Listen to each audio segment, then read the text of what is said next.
चलिए, मंगलवार की सुबह और कल हफ्ते की अच्छी शुरुआत हुई तो उम्मीद करते हैं कि आज का सेशन भी मंगल रहेगा। दरअसल कल आपने नोटिस करा होगा दिन के लो से 100 पॉइंट की recovery, almost near day's highs भारतीय बाजार बंद होते हुए नजर आए 11,250 के करीब। तो अच्छा मोमेंटम कल हमने पिकअप करा है और इनफैक्ट पिछले कुछ दिनों से रह रहे कि आप भारतीय बाजारों में तेजी आती हुई देख रहे हैं। उसके पीछे सिंपली एक ही रीजन है, एफआई के फ्लोज जो हैं वो कंटिन्यूसली पॉजिटिव हैं कैश मार्केट में भारतीय बाजारों में।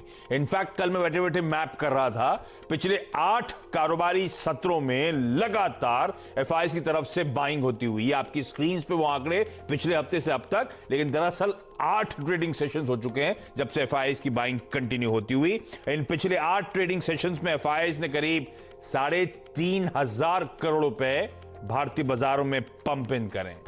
पर दिक्कत की बात वो है कि इस बीच डीआईआईज ने, हमारे घरेलू संस्थागत निवेशकों ने 6,000 करोड़ रुपए के आसपास की कैश मार्केट में हर दिन बिकवाली करी है।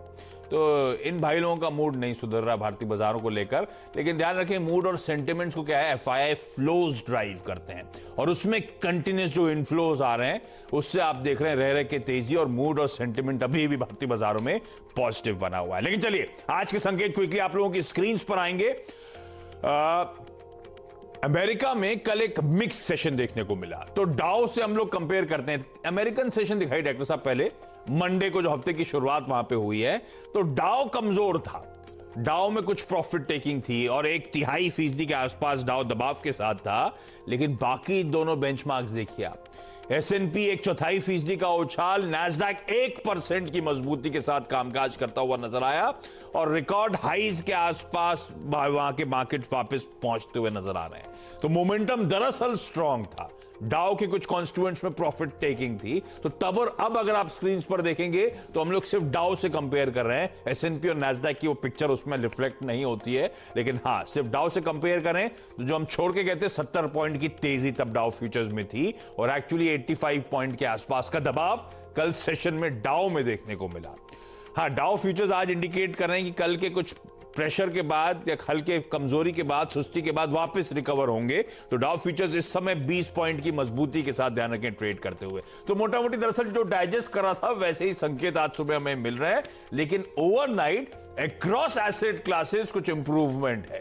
तो कच्चा तेल देखिए $45 के पार आपको कामकाज करता हुआ नजर आएगा। सोना ऑलमोस्ट $2,000 के बेहद करीब जाके वापस खड़ा हुआ है। तो वापस 2,000 के लेवल्स रीगेन करने की तैयारी। इसलिए मैंने कहा अक्रॉस एसेट क्लासेस कुछ बाइंग का मूड बना हुआ है। ऐसे में एशिया एक बार क्विकली स्क्रीन पे दिखाइएगा। एशिया में मिला जुला कामकाज और SGX निफ्टी दिखा रहा है मंगलवार के दिन एकदम फ्लैटिश नोट पर, यानी कि जहां हमने निफ्टी को कल शाम की समाप्ति पे छोड़ा था उन्हीं लेवल्स के आसपास आज शुरुआत होती हुई आपको नजर आएगी।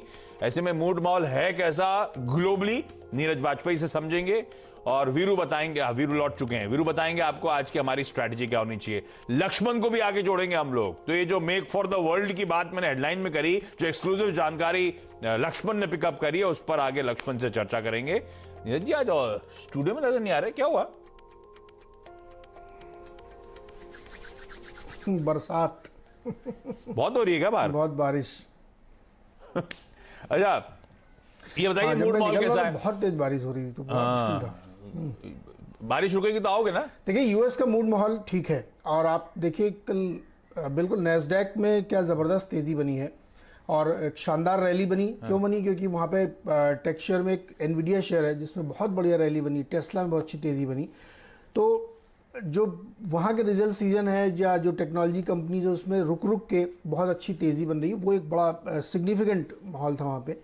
S&P जो उनका ब्रॉडर मार्केट है, जो रियल इंडिकेटर है यूएस इकोनॉमी का, उसने भी बहुत बढ़िया रैली दिखाई और वो देखिए कहाँ जाके पहुँचा है। तो इससे ये अंदाज़ा लगता है कि जो अलग अलग तरह की कंपनियां हैं उन सब में एक मजबूती का रुझान बना हुआ है। लेकिन टेक्नोलॉजी शेयरों में खास तौर पे नई तेज़ी आप रोज़ बनते हुए देखेंगे, तो वो एक बड़ा सिग्निफिकेंट था। दूसरी 2 चीज़ें और हुई वहाँ पे।